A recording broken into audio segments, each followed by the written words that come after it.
नमस्ते। आज हम एक बहुत ही दिलचस्प और गहरे विषय पर बात करने वाले हैं।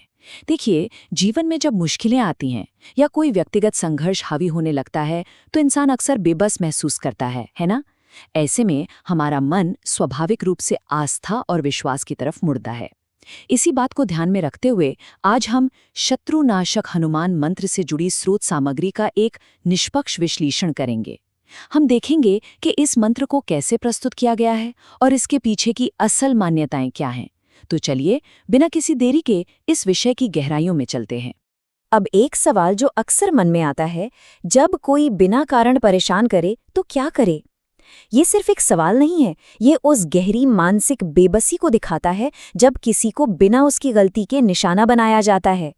स्रोत सामग्री के अनुसार ये मंत्र इसी विशिष्ट समस्या यानी अकारण उत्पीड़न से पैदा होने वाले तनाव के सीधे समाधान के रूप में पेश किया गया है। तो इस बेबसी का हल क्या बताया गया है? स्रोत का बहुत ही स्पष्ट दावा है कि इस विशेष मंत्र के जाप में स्वयं हनुमान जी की शक्तियां समाहित हैं। इसका मतलब है कि इसे महज कुछ शब्दों का समूह नहीं, बल्कि भगवान हनुमान की साक्षात और रहस्यमयी शक्ति का वाहक माना गया है। यह विचार अपने आप में बहुत शक्तिशाली है कि एक आध्यात्मिक जाप से आप सीधे ईश्वरीय ऊर्जा से जुड़ सकते हैं। आइए इसे थोड़ा और व्यवस्थित तरीके से समझते हैं। एक तरफ है आपकी समस्या, जहां कोई व्यक्ति बेवजह आपकी जिंदगी मुश्किल बना रहा है या आपकी किसी कमजोरी का फायदा उठा रहा है। और दूसरी तरफ है इसका समाधान, यानी इस मंत्र का सीधा हस्तक्षेप। इस आध्यात्मिक स्रोत को असल दुनिया की समस्याओं जैसे कि बुलिंग या बिना बात की दुश्मनी के एक बहुत ही एक्टिव और प्रैक्टिकल एंटीडोट के रूप में पेश किया गया है। लेकिन रुकिए, यहाँ एक बहुत ही दिलचस्प पेंच है। इस मंत्र के काम करने की एक सख्त नैतिक शर्त बताई गई है। स्रोत सामग्री बिल्कुल साफ शब्दों में कहती है कि ये आध्यात्मिक उपाय केवल तभी असर करेगा जब इसे करने वाला निर्दोष और सच्ची श्रद्धा वाला हो। इसका सीधा सा मतलब है कि ये उन लोगों को रोकने के लिए है जो बिना उकसावे के परेशान करते हैं। ये नैतिक सीमा इस पूरी मान्यता का एक बहुत ही रोचक पहलू है। अब आप सोच रहे होंगे कि ये पूरी रहस्यमयी प्रक्रिया आखिर काम कैसे करती है। स्रोत में इसके 3 दिलचस्प चरण बताए गए हैं। पहला कदम, हनुमान जी उस विरोधी को सद्बुद्धि देते हैं।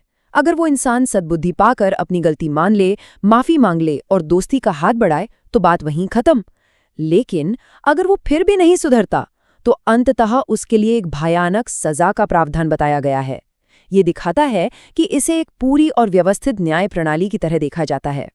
इस पूरे प्रक्रिया का एक बहुत गहरा मनोवैज्ञानिक असर भी बताया गया है। दावा ये है कि जैसे जैसे साधक इस मंत्र को सुनता है, उस विरोधी के अंदर एक अदृश्य आध्यात्मिक दबाव बनने लगता है। सबसे हैरान करने वाली बात यह है कि उस इंसान को खुद समझ नहीं आता कि उसके अंदर ये अचानक उथल-पुथल क्यों मची है। वो अंदर ही अंदर तड़पने लगता है।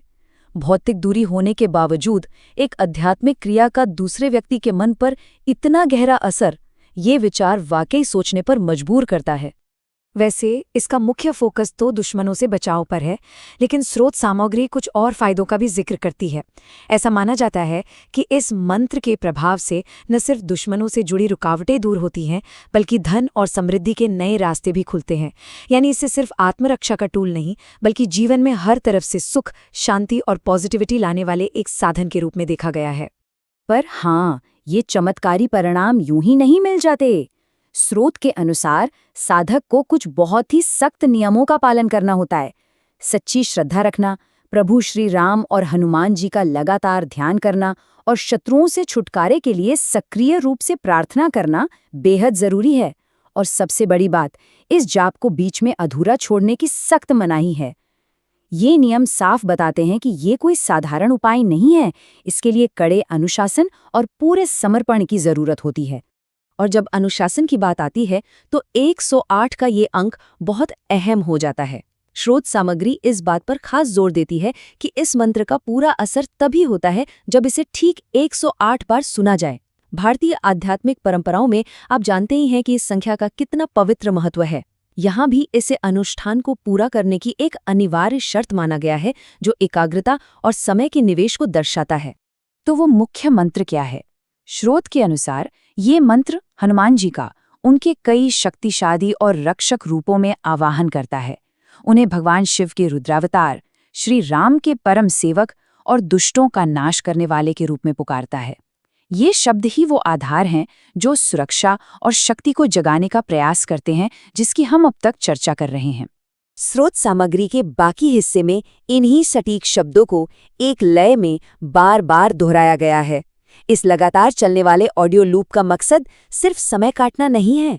असल में ये डिज़ाइन ही इसलिए किया गया है ताकि सुनने वाला अपना पूरा ध्यान केंद्रित कर सके और उस ज़रूरी 108 की गिनती तक पहुंच सके। ये एक तरह की ध्यानमग्न अवस्था पैदा करता है, जिससे साधक पूरी तरह प्रार्थना में डूब जाता है। इस पूरे विश्लेषण को देखने के बाद एक बहुत ही गहरा सवाल हमारे सामने आता है। क्या सच्ची श्रद्धा और एक निर्दोष मन ही इंसान का सबसे बड़ा रक्षा कवच है? ये सवाल हमें सोचने पर मजबूर करता है कि आंतरिक पवित्रता, आध्यात्मिक अनुशासन और बाहरी दुनिया की चुनौतियों के बीच आखिर क्या रिश्ता है। स्रोत सामग्री भले ही एक खास मंत्र की बात करती हो, लेकिन इसके मूल में यही संदेश है कि बाहरी संघर्षों से जीतने के लिए आपके भीतर की सच्चाई सबसे बड़ी ताकत है। इसी विचार के साथ हम आज की इस चर्चा को यहीं रोकते हैं।